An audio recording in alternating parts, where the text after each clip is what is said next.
Welcome to Sarvatam Pathshala. Today we discuss chapter 1 of class 12 nature and significance of management.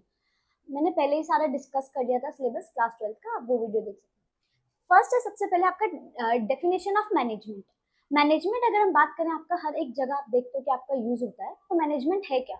Management एक आपका आप कैसे work करते हैं, इसमें आपकी तीन चीज आती है मैनेजमेंट में। सबसे पहले प्रोसेस, आपका प्रोसेस क्या है, या फिर आपका जो है इफेक्टिवनेस कितनी है, या फिर आपकी एफिशिएंसी कैसी है। ये तीनों चीजें हम मैनेजमेंट में देखते हैं। And management is getting work done through people, कि हम पीपल के कैसे आप मैनेजमेंट करवाते हैं पूरा।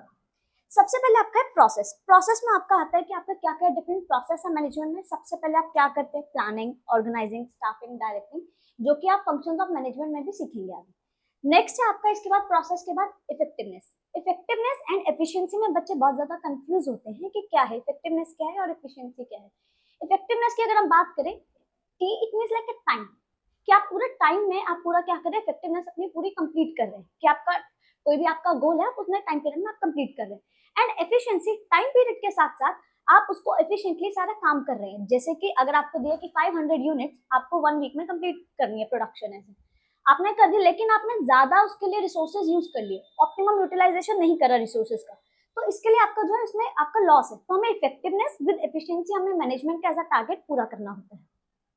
नेक्स्ट अगर हम बात करें मैनेजमेंट में इफेक्टिवनेस वर्सेस एफिशिएंसी में, अब आप डिफरेंस देखेंगे क्या है दोनों में। इफेक्टिवनेस में अगर हम बात करें आपका कि आप ऑन द पीरियड टाइम आपका कंप्लीशन ऑफ वर्क टाइम पे होता है, इसमें आपका minimum cost and maximum profit, ये मेन आपको इसमें याद रखना है। Second, it simply means doing right things, कि आप जो भी चीजें राइट थिंग्स कर रहे हैं, नॉर्मल चीजें इसमें आपका करेक्ट कर रहे हैं, फास्टर भी कर रहे हैं और एफिशिएंट मैनर में भी कर रहे हैं। इन दोनों के बेसिस पे केस स्टडी भी आती है कि किसी मान लो किसी एक मैनेजर ने 200 यूनिट्स किया 1 वीक में, 1 वीक से पहले कंप्लीट कर लिया, लेकिन रिसोर्सेज क्या किया, ज्यादा यूज किए रिसोर्सेज, तो उसकी वजह से उसमें प्रॉब्लम है कि आपका प्रॉपर मैनेजमेंट वो नहीं हुआ। क्यों? क्योंकि उसमें एफिशिएंट नहीं था। तो इस बेसिस पे केस स्टडी आती है, आपका इसका जो है नॉर्मल आपका कंप्लीट होना चाहिए, कि आपको इन्फॉर्मेशन होनी चाहिए कि क्या बेसिक कॉन्सेप्ट है इन दोनों का। इसका मेन फोकस होता है ऑन टाइम इफेक्टिवनेस का। इसका मेन फोकस होता है ऑन कॉस्ट, कि हम कॉस्ट भी क्या करें, रिड्यूस करें। क्योंकि अगर आप किसी भी ऑर्गेनाइजेशन में, उनका मेन गोल ही क्या होता है, कॉस्ट रिडक्शन, कि अगर वो कुछ भी आपका प्रोडक्शन कर रहे हैं, उनकी कॉस्ट जो है जितनी मिनिमाइज हो सकती है उतना अच्छा है, और जितना मैक्सिमाइज प्रॉफिट हो सकता है उतना बेटरमेंट है उनकी ऑर्गेनाइजेशन के लिए। नेक्स्ट अब कुछ कैरेक्टरिस्टिक्स है मैनेजमेंट के। सबसे पहले गोल ओरिएंटेड प्रोसेस। अब हमें पता है जो हमारा मैनेजमेंट है, हमारा एक गोल सेट होता है कि हमारे ऑर्गेनाइजेशन का क्या गोल है, कि हमें आज कितनी 20% इंक्रीज करनी है सेल, या इनका डेली कभी मंथली बेसिस पर आपका चेंज भी होता रहता है, लेकिन एक गोल ओरिएंटेड प्रोसेस है कि हमें क्या करना है। Second is pervasive. Management is pervasive, it means हर एक जगह पर आपको मैनेजमेंट देखने के लिए मिलता है। आप चाहे अपने स्कूल में देख लीजिए या फिर आप हॉस्पिटल में देख लीजिए, ऑर्गेनाइजेशन में तो it is must.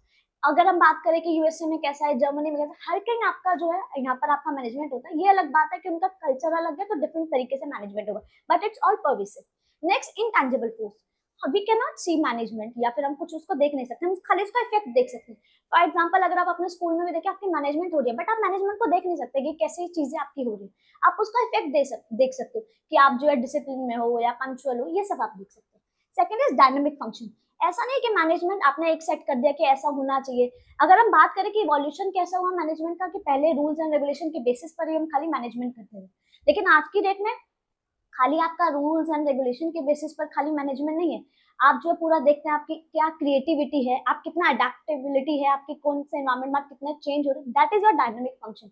So it's important. Next, group activity. Management is आपका जो है ग्रुप एक्टिविटी एक इंडिविजुअल के लिए भी है, लेकिन आप दोनों तरीके हर एक को कैसे इफेक्टिव साथ ला रहे हो।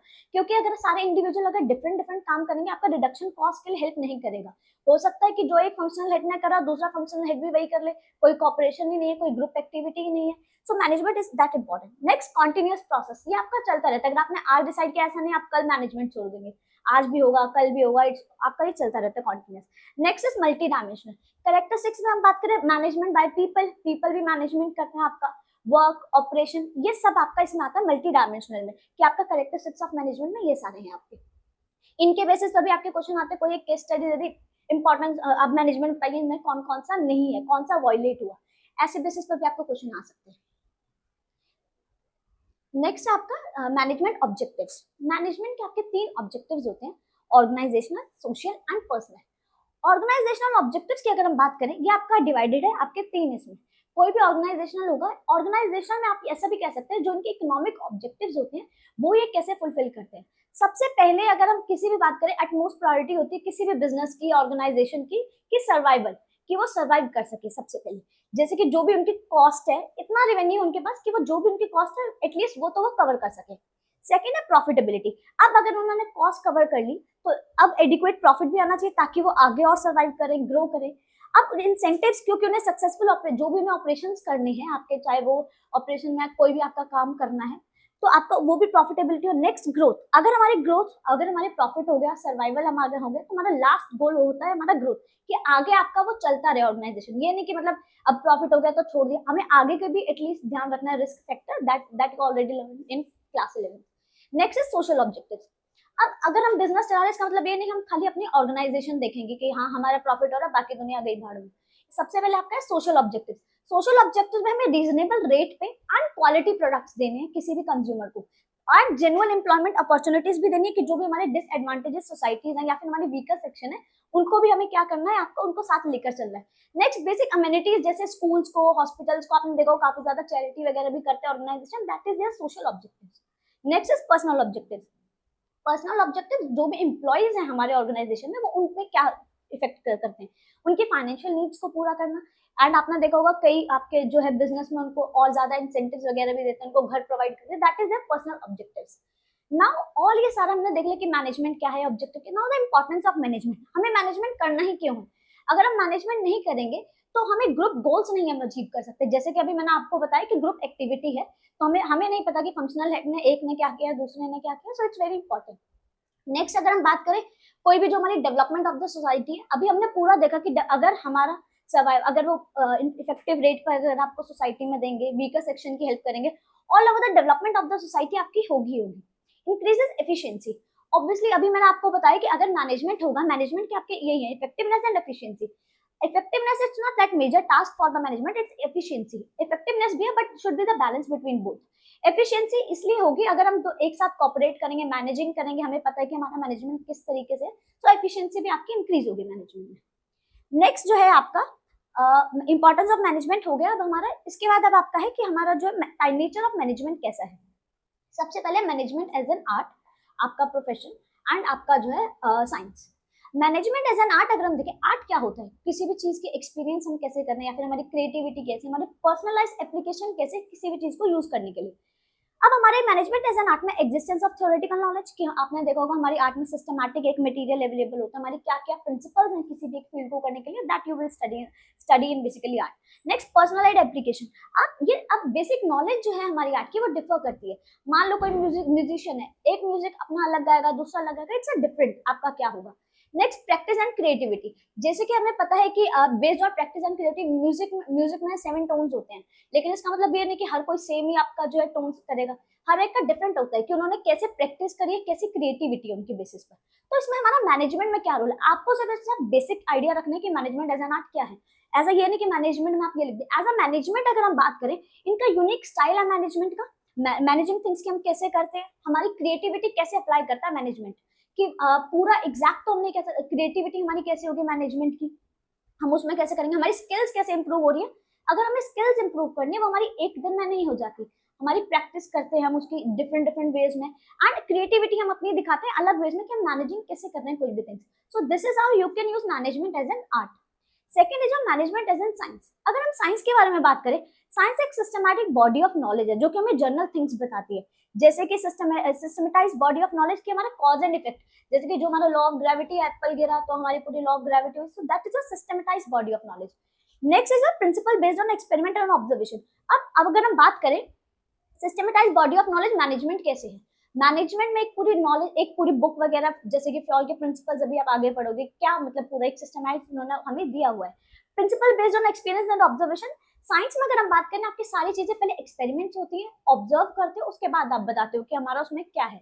ऐसे ही हमारा मैनेजमेंट में भी होता है, ये नहीं कि अगर हमने एक प्रिंसिपल रख लिया, जैसे प्रिंसिपल्स अगर फ्यॉल या टेलर ने दिया, उन्होंने भी पहले आपका क्या करा होगा, एक्सपेरिमेंट किया होगा, ऑब्जर्व किया होगा कि ये सारी चीजें आप मैनेजमेंट में देख रहे हैं, मैनेजिंग में ये सब चीजें इंपॉर्टेंट है। Next universal validity. Scientific principle जो है उनकी हमारे हर एक जगह यूनिवर्सल वैलिडिटी होती है और एक एप्लीकेशन होती है कि किस वे में आप उसको यूज करेंगे। ये एग्जैक्टली आप नहीं बोल सकते कि मैनेजमेंट में यूज होती है, it's not all universal. Management आपका धीरे धीरे चेंज होता है, क्योंकि मैनेजमेंट का एक फीचर ही क्या है आपका, dynamic. So exact third point exactly नहीं है। इन दोनों के बेसिस पर एक क्वेश्चन भी आता है कि management both as an art and science आपका is not exclusive but complement each other, discuss. ये क्वेश्चन आता है तो आपको इन दोनों को अच्छे से एक्सप्लेन करना होगा कि मैनेजमेंट एज एन आर्ट क्या है और मैनेजमेंट एज अ प्रोफेशन क्या है, management as a art science क्या है। Next is a management as profession. Profession basically आपका होता है कोई भी ऑक्यूपेशन जो आप करते हैं, सिस्टमेटाइज आपका जो है स्पेशलाइज नॉलेज होगी इसके लिए, जैसे आपका doctor, lawyer, well defined body of knowledge होती है कि हमें एक डोमेन रखना है, एक प्रिंसिपल्स हैं, एक कॉन्सेप्ट्स है, सारी चीजें आपकी इसमें।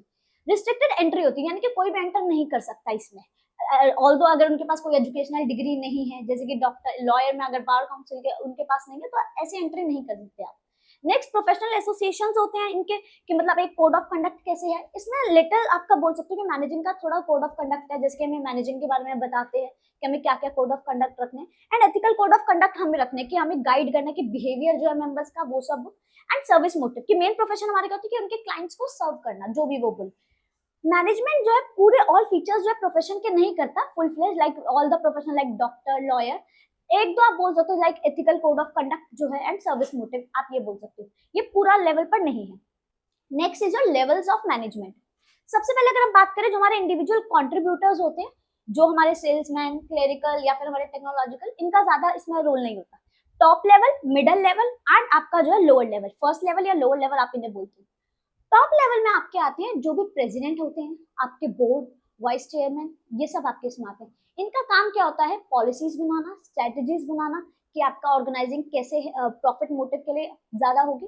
एंड मिडिल लेवल का काम होता है जो भी टॉप लेवल ने आपकी जो पॉलिसीज बनाई है या फिर आपकी स्ट्रेटेजीज बनाई है उनको वो कैसे इंप्लीमेंट करवाते हैं। तो इनमें आपके आते हैं डिपार्टमेंट हेड, ब्रांच मैनेजर और कोई भी जैसे स्कूल के जो डीन होते हैं, ये सब आपके मिडिल लेवल में आते हैं। लोअर लेवल और फर्स्ट लेवल ऑफ मैनेजमेंट आपका जो मिडिल लेवल लिंक भी करता है लोअर लेवल और टॉप लेवल के साथ। एंड लोअर लेवल आपके होता है supervisor, foreman, office manager. Lower level का काम होता है और जो वर्कर्स के साथ ये डायरेक्टली कांटेक्ट में होते हैं, तो जो भी उनकी जो डिमांड होती है या फिर उन्हें लगता है कि कोई भी चीज आपको जो इंप्रूव करनी है वो इनको बताते हैं मिडिल लेवल को, and then basically improvement take place.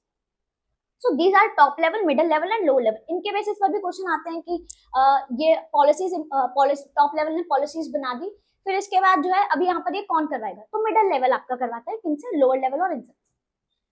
Next है आपका फंक्शंस ऑफ मैनेजमेंट। ये आप अलग अलग चैप्टर्स भी इनके आप डिटेल में भी पढ़ोगे इनके बारे में। सबसे पहले प्लानिंग। प्लानिंग आपका होता है कि आप ऑब्जेक्टिव सेट करते हो, आप आइडेंटिफाई करते हो गैप कि हम कहाँ हैं और हमें कहाँ जाना है, दैट इज प्लानिंग।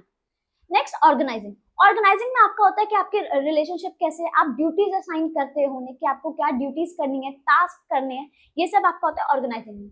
स्टाफिंग में आपका होता है कि आपको finding and placing the right person at right place, कि आपकी रिक्रूटमेंट, सिलेक्शन, प्लेसमेंट, ये सब आपका डायरेक्ट स्टाफिंग में होता है।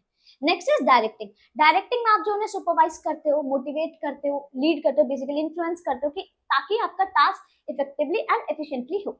Next is controlling. कंट्रोलिंग आपकी पूरी ऑर्गेनाइजेशनल एक्टिविटीज देखता है कि जो भी हमने सोचा था क्या वो हुआ, क्या ऑर्गेनाइजेशनल गोल्स आपके अचीव हुए। इसीलिए प्लानिंग को लुकिंग फॉरवर्ड एंड कंट्रोलिंग को लुकिंग बैकवर्ड भी बोला जाता है। प्लानिंग को लुकिंग फॉरवर्ड कि हम आगे के लिए क्या सोच रहे हैं, कंट्रोलिंग लुकिंग बैकवर्ड कि हम पीछे के लिए जो भी हमने डिसाइड किया था, जो भी हमने सेट करे थे objectives, whether we achieved it और not. Second is last topic is coordination. Coordination basically it's a very important, क्योंकि जो हमारा ऑर्गेनाइजेशन होता है उसमें हमारा अलग अलग डिपार्टमेंट में सब काम करते हैं, तो कैसे सिंक्रोनाइज कर रहे हैं वो एक साथ। एंड जो हमारे 3 लेवल्स ऑफ मैनेजमेंट है ये भी एक दूसरे के साथ कोऑर्डिनेट करते हैं कि look each other and become a group basically, और कोऑर्डिनेट करना एक दूसरे के साथ। नेक्स्ट अगर हम बात करें आपका फंक्शंस हमारे क्या क्या हैं आपके कोऑर्डिनेशन के, कोऑर्डिनेशन में हमारा कंट्रोलिंग, डायरेक्टिंग, इन सब में आपकी कोऑर्डिनेशन होती है। जैसे कोऑर्डिनेशन हमारी प्लानिंग में भी, अगर हमने जो प्लानिंग करा और हम ऑर्गेनाइजिंग ना करें, ऑर्गेनाइजेशन में ना करें, तो फिर उसका तो कोई बेनिफिट ही नहीं है, हमारे कोऑर्डिनेशन ही नहीं कि हम कैसे होगा। डायरेक्टिंग का कंट्रोल ऑर्गेनाइजिंग के साथ, ये भी आप ये रिलेट करोगे जब आप प्लानिंग, ऑर्गेनाइजिंग ये सब चैप्टर भी पढ़ोगे कि कैसे ये सारे आपके कोऑर्डिनेट करते हैं एक साथ। फीचर्स जो है हमारे जो कोऑर्डिनेशन के, कोऑर्डिनेट जो है हमारा इफेक्ट इंटीग्रेट करता है अबाउट जो ग्रुप एफर्ट, हमें ग्रुप एफर्ट भी देता है कि हमें परफॉर्मेंस इंक्रीज होगी ग्रुप के साथ। And unity of action, unity of action कि हम एक साथ काम कर रहे हैं सारे, राइट, इससे हमारा कॉस्ट रिडक्शन भी होगी, जो हमारा मेन टास्क है एफिशिएंटली रहने का। Coordination is a continuous process, obviously हर एक लेवल में आपके यहाँ पर आपको देखने के लिए मिलती है। एंड ये बिगिन आपकी प्लानिंग के साथ होती है और कहाँ पर खत्म होती है, कंट्रोलिंग के साथ खत्म होती है। And coordination is the responsibility of all managers. खाली एक मैनेजर की या फिर एक लेवल के नहीं है ये रिस्पॉन्सिबिलिटी, सारे लेवल्स ऑफ मैनेजर्स की रिस्पॉन्सिबिलिटी है. And last is a deliberate function कि जो भी हमें कॉन्शियसली हमें अपने आप ये सब करना है. सो ये सब आपका इसमें coordination chapter, nature and significance of management. So this is all about this chapter. And if you have any doubt, you may ask in the comment section, and we'll also discuss next chapter 2 in detail. And if you like this video, so follow this channel and subscribe. Also share with your friends as well.